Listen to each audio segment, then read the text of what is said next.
Ini adalah This is Daryl Cryptomology episode yang ke-15. Stay tune.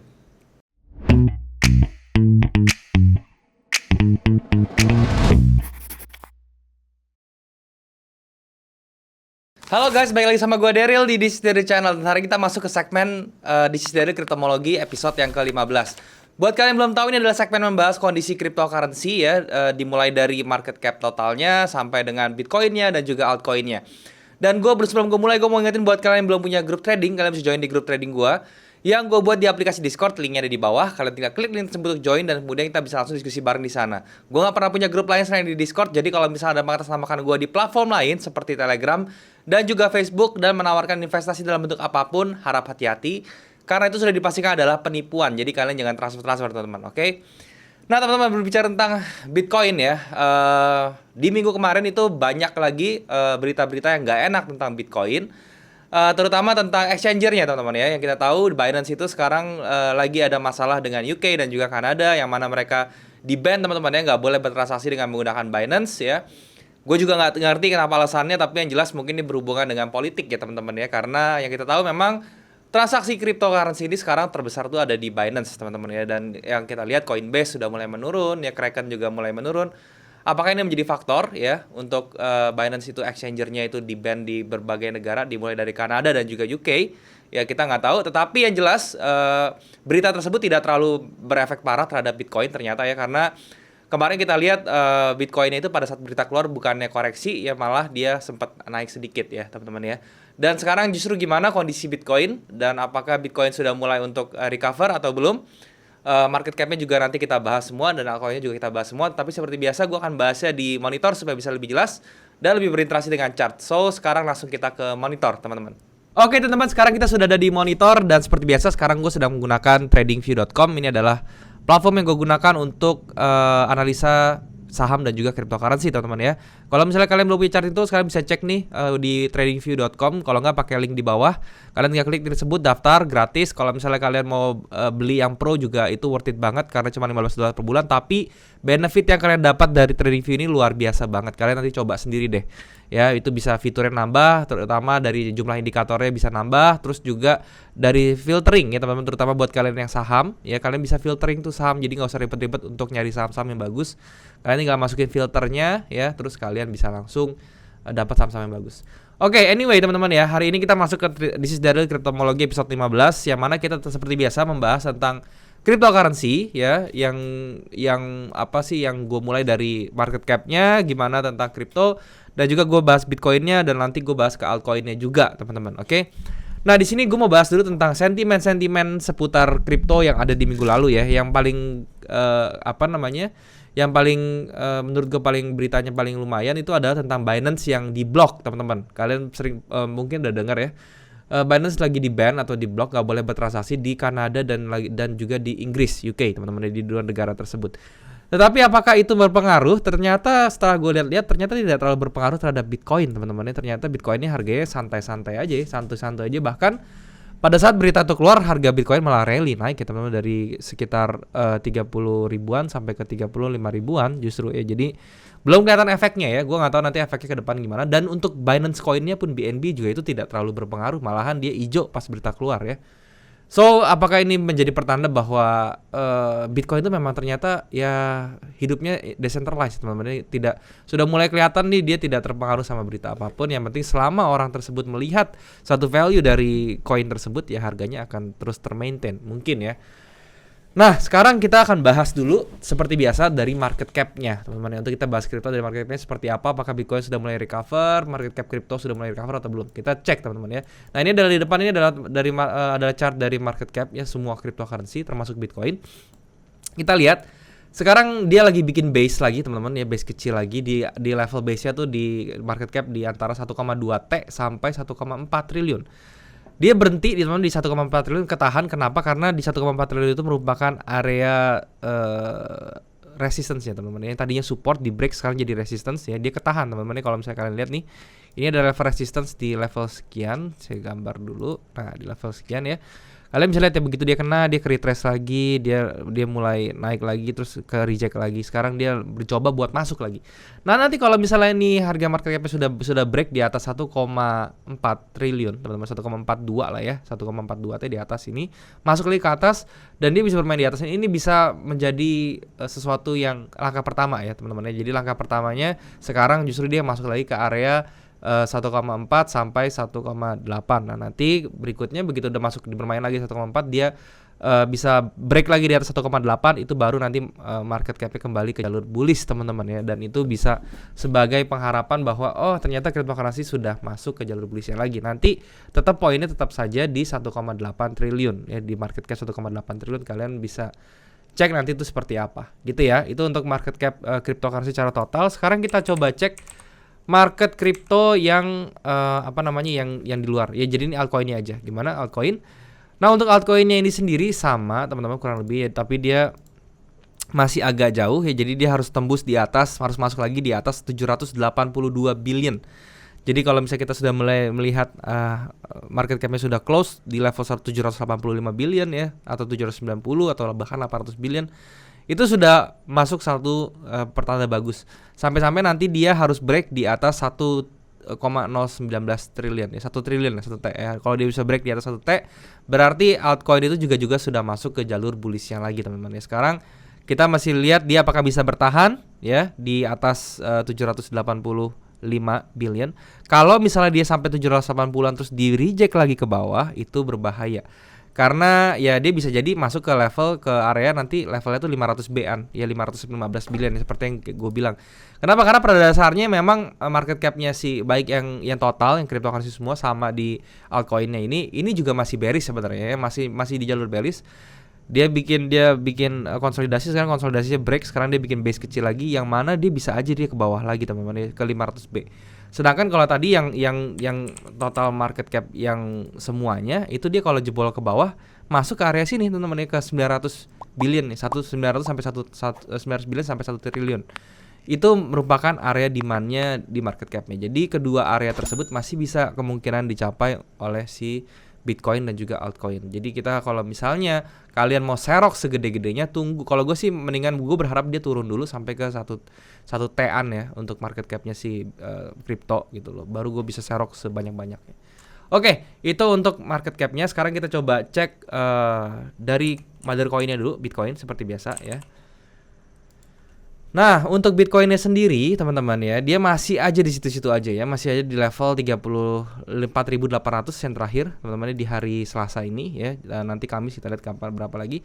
Dia masih ada aja di area-area ini ya, di area 28.000 sampai ke 40.000, teman-teman ya. Itu merupakan area konsolidasi atau ranging-nya dia. Memang cukup cukup lebar ya areanya, 24.000 sampai 40.000, tapi itu memang area segitu karena di yang kalau kita lihat di di sebelumnya ya, di area saat sebelumnya juga memang area di situ. Kalau kalian bisa lihat ya, di area dari tanggal 7 Januari ya sampai ke 26 Januari sebulanan ini dia masih berada di situ-situ aja gitu ya. Dan kalau kita berkaca dari yang dulu, itu waktunya time frame-nya dari 30 Desember sampai dia break tuh 8 Februari. Jadi sekitar 1 bulan lebih, teman-teman, 1 bulan 8 hari, teman-teman ya. Kalau misalnya sekarang kita perhatikan, dia 19 Mei sampai 29 Juni. 19 Mei sampai 29. Ini harusnya sih sudah break, teman-teman ya. Karena dari segi time frame-nya atau dari segi time geometriknya, dia sudah 1:1 nih. Kita tinggal lihat, berarti kalau kita lihat 1:168-nya ya. Ini mungkin masih butuh waktu sampai Juli, teman-teman ya, sampai tanggal 10 Julian lah. 10 Juli kita lihat bulan awal-awal Juli lah ya, kita mungkin bisa melihat ada break lagi. Kita nggak tahu breaknya bisa ke atas atau ke bawah. Nanti itu kita perhatikan. Yang pasti Bitcoin itu sekarang sedang berada di level pivot point-nya ya, karena kalau misalnya kita gambar range dari atas sampai bawahnya nih, range dia, kita ambil nilai tengahnya, pivotnya. Nah, itu Bitcoin sekarang harganya lagi ketahan di situ ya. Kenapa? Karena memang nilai tengah ini bisa seringkali menjadi minor support atau resistance, yang mana sekarang dia lagi actionnya itu lagi bertindak sebagai minor resistance nih. Karena kita lihat ya, waktu itu di break dan dia balik lagi ke atas. Sekarang dia lagi ketahan di minor resistance-nya yang merupakan pivot point-nya di level 34.800-an ya. Nah, nanti kalau misalnya dia bisa break ke atas, bermain di 35.000 lagi, tetap targetnya tuh dia harus bisa break di level 41.000, di break close di atas itu. menuju ke 48.000 dan 48.000-nya baru di break lagi, baru itu bisa make sure bahwa Bitcoin itu sudah masuk ke jalur bullish-nya lagi. Kalau sekarang ini masih jauh dikatakan Bitcoin masih akan recover gitu, jauh banget. Kalau udah sampai 48.000 itu sudah dekat teman-teman. Kalau sudah di atas 50.000 itu sudah kemungkinan besar Bitcoin recover dan kita bisa ibaratnya lebih aman dan lebih tenang kalau misalnya kalian mau hold Bitcoin dalam jangka waktu yang panjang ya. Kalau sekarang masih ada chance dia untuk turun dulu sampai ke seperti biasa targetnya masih 27 ribuan dan paling fatalnya itu ke 20 sampai 21 ribu ya, karena di 20 sampai 21 ribu itu ada area ini teman-teman ya, ada area ini ya. Nah, ini nih areanya sebenarnya teman-teman di sini di 19.680-an lebih tepatnya gitu teman-teman. Jadi itu adalah area yang merupakan demand areanya dari Bitcoin. Jadi separah-parahnya mungkin akan turun sampai ke level tersebut ya, 16.000 sampai ke 20 ribuan lah, sekitar segitu. Jadi kalau misalnya kalian mau ngumpulin Bitcoin secara besar-besaran, saran gue di level 20 ribuan sih ya, karena gue 20 sampai 21 ribu itu adalah level yang gue tunggu sebenarnya. Gue nggak berharap Bitcoin sampai situ, cuman itu berjaga-jaga aja ya.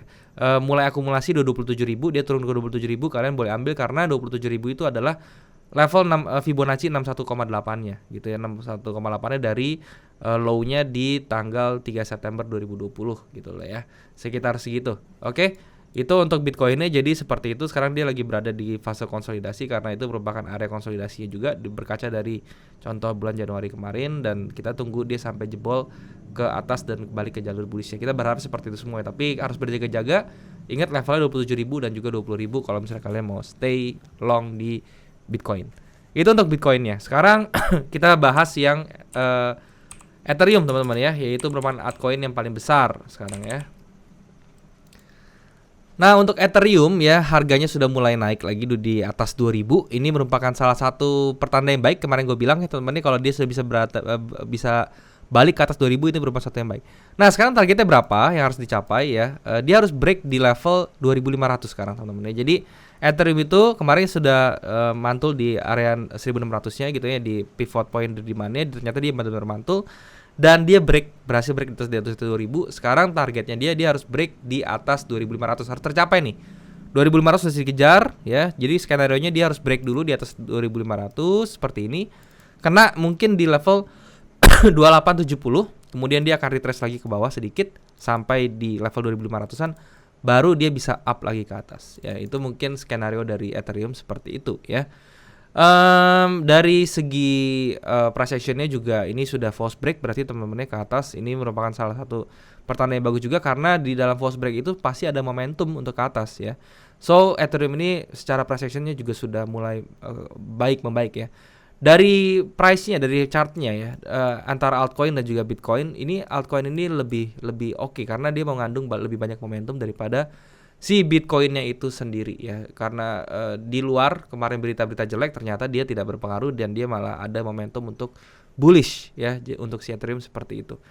Targetnya tetap saja teman-teman ya, kalau misalnya kita ngincer high-nya dulu saja di level 4.300-an teman-teman, itu adalah level yang harus dicapai si Ethereum karena mungkin ini bisa ya teman-teman dikejar dalam waktu dekat kalau misalnya dia sudah bisa break di atas level 2900-nya itu tadi ya. Jadi kalau dia bisa bergerak di atas 2900, entah itu 3000, 3100, level 4300 lebih ini itu sudah sangat mungkin untuk dicapai lagi.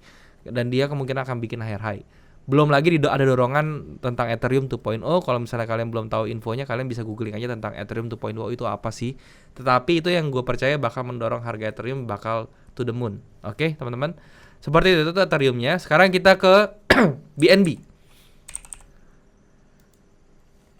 Nah, untuk BNB ini sendiri memang dari segi price-nya belum ada tanda-tanda yang bagus banget untuk dia bullish-nya. Ya, dia masih tendensinya masih ke bearish malahan ya, karena dari price action-nya bearish pressure-nya masih kuat gitu teman-teman. Dia belum bisa break di atas range ini, bahkan di pivot point-nya pun dia masih berada di bawah pivot point-nya. Kalau misalnya kita tarik garis tengahnya dari range-nya itu, dia masih ada di bawah pivot point-nya.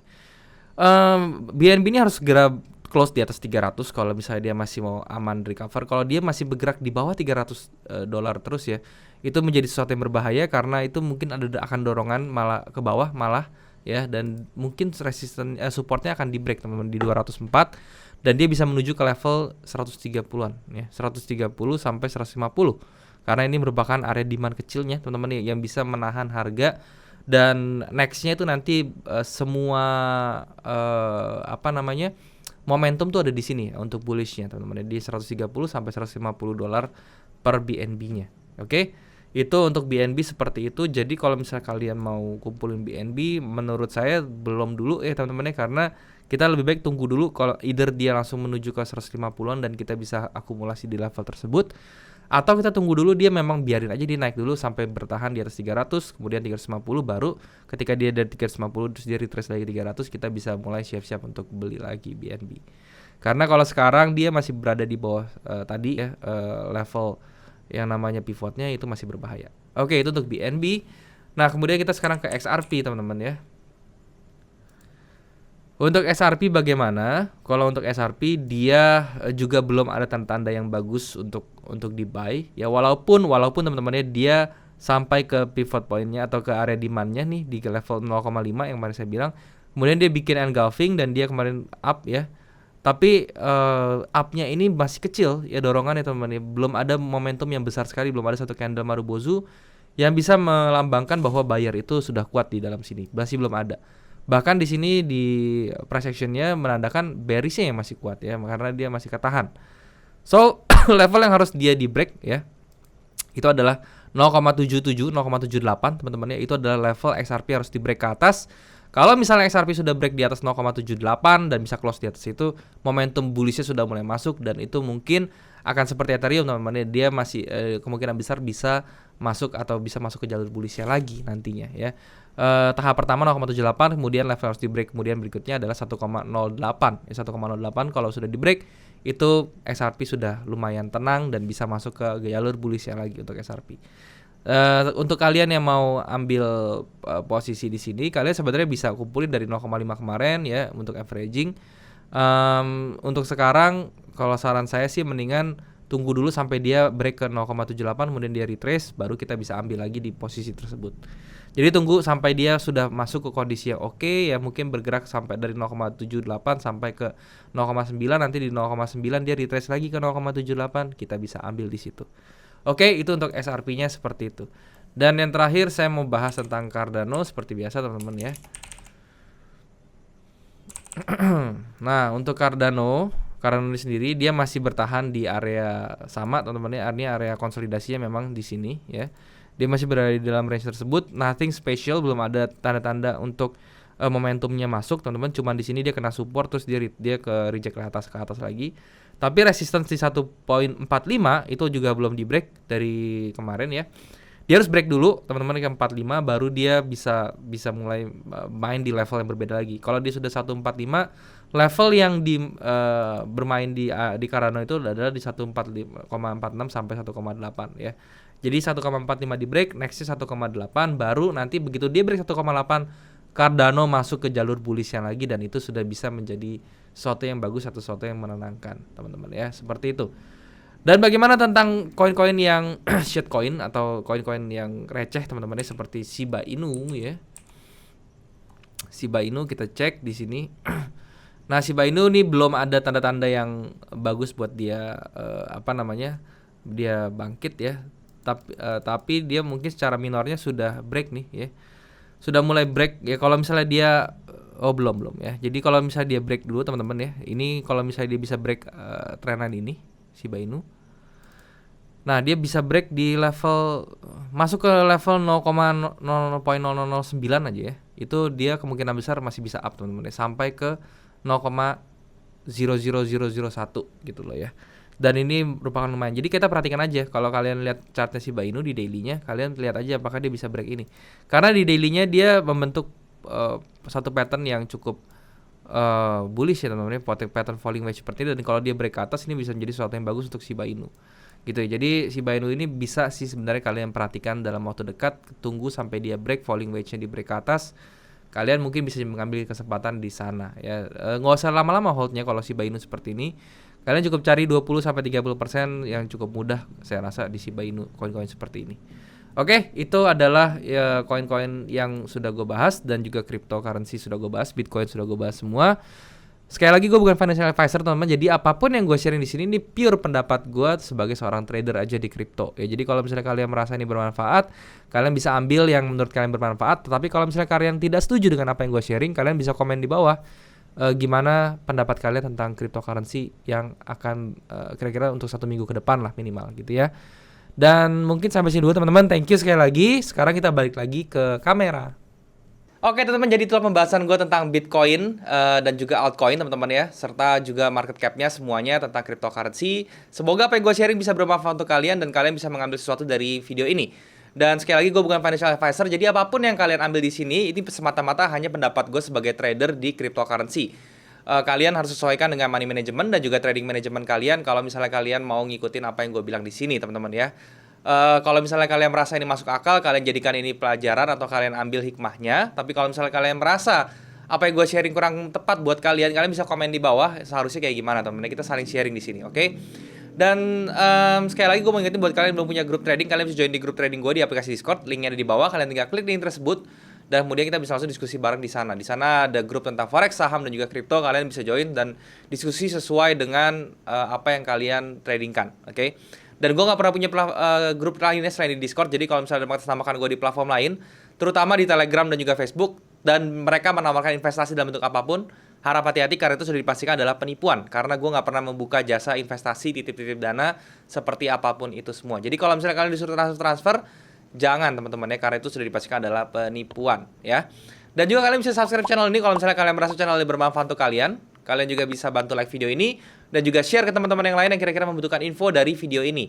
Kalian juga bisa komen di bawah kalau misalnya ada yang kurang dari video ini atau kalian mau request tentang apapun yang mau gue bahas ke depannya.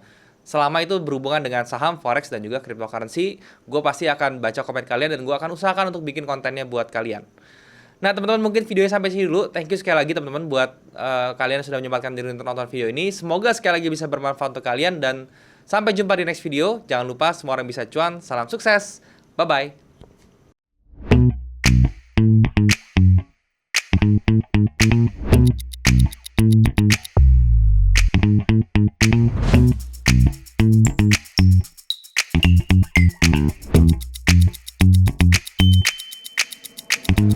Thank you.